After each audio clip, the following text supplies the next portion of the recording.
Hey folks, what's up? My name is Dr. Colin Ross, and I'm going to talk to you today about how you can fall in love with movement. Have you ever heard the song, I like to move it, move it? You like to move it, move it. Well, in the United States of America, with 1 in 25 people developing type 2 diabetes and 1 in 10 people being diagnosed as pre-diabetic, the statistics are showing us that we as Americans, to avoid preventable disease, one of the things that we are not doing is moving. Well, how do we get most of you who may not be honest, may not like to move, to start moving to avoid disease? Well, remember when you had a child, and I'm kind of, speaking about myself, when the child did not like to eat broccoli, but broccoli is good. What did your parents do? They took something a little sweet, mixed it with the broccoli, or something that you like to eat, mixed it with the broccoli, so that you got the benefit of the broccoli through eating something sweet.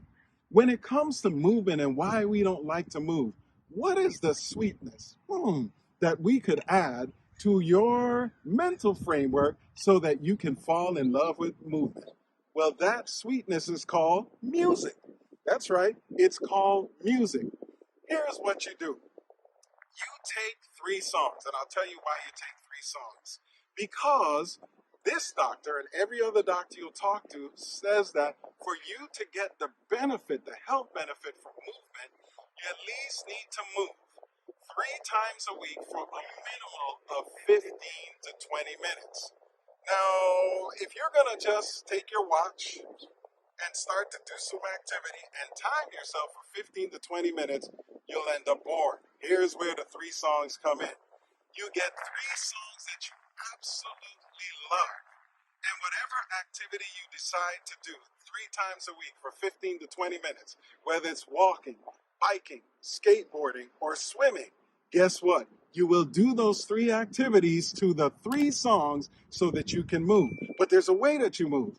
When you listen to the first song, you're going to start off with slow movement. Then when you get to the second song, you're going to start off with moderate movement. When you get to the third song, you're going to go back to slow movement. And in the next video, I will show you why the way you want to do your movement to those 3 songs for 15 to 20 minutes, once again, is slow activity, moderate activity, and then back to slow. So that those 3 songs will help you to, I like to move it, move it. I like to move it, move it. I like to move it, move it. You gotta move it, move it. I'll see you next video.